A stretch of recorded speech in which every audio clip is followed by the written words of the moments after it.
I do not start working seriously on adding distance or motion to my dog's stays until they have a full minute of duration.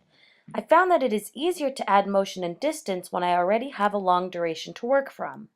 Just like my stay for duration method is quite methodical, so too is my method for adding motion and distance. Before I add distance, I start with adding motion. I want Fido to maintain his position no matter what the handler is doing while still very close to the dog. If Fido can stay while the handler is dancing around and being ridiculous, it makes it very easy for him to stay when the handler takes a single step away. Just like with duration, I do 5 repetitions at each level. I start with 1 foot motion 5 times, then 2 foot motions 5 times, then 3 foot motions, etc.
Once the handler is doing a handful of foot motions, they can start doing little dances and increasing the excitement distraction of their movements. You'll notice Linus here will go from the sit to the down when I cue a sit. I want sit stay to mean sit stay, so I simply get him up with the hand target and re-cue.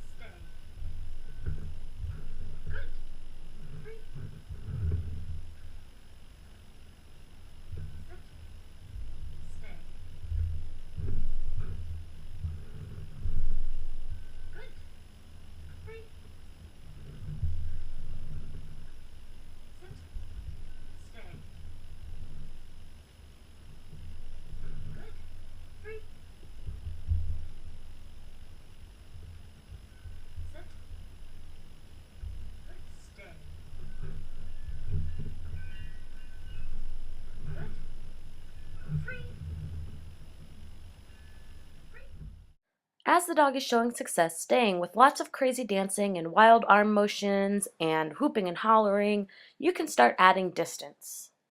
I start with 5 repetitions of 1 step, then 5 of 2 steps, and 5 of 3 steps, so on and so forth. After the wild dancing, 1 step away is going to be really easy for your dog, which is why I start with lots of motion without the distance, because it makes this step really simple.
I continue to add one step at a time away from the dog, doing 5 repetitions each time. Then I start mixing in distance from the dog with motion or distraction. Maybe I'll turn around while walking, or maybe I'll make a turn at the end. We have to keep in mind the maximum of each of the Ds. Imagine a glass of water that is absolutely full. It's bubbled at the top. If we add another drop, it will spill and overflow. It is at its maximum. This is like your 3Ds. If your dog has a maximum of 40 seconds stay, you cannot add anything to it or it will break down. What you have to do in that situation is to reduce the duration to something less than its maximum, so you have room to add in the distance or distraction without the cup overflowing and the behavior breaking down. If you are adding a more challenging distraction, you must make the duration much easier than the maximum, so you have plenty of room in the glass to fill it up with the challenging distraction without risk of overflowing and the behavior breaking down. In the 15 minutes of video I uploaded for our stay training, there was not a single broken stay. At this stage, you should be setting your dog up to succeed and really not allowing them to fail. Once your dog has a strong understanding of stay and a strong foundation in the 3Ds, then you can start pushing the limits. If at any time your dog fails, no big deal. Simply put them back where you had left them and re-cue. If they fail multiple times in a specific situation, go back a step where it was a little bit easier and try again.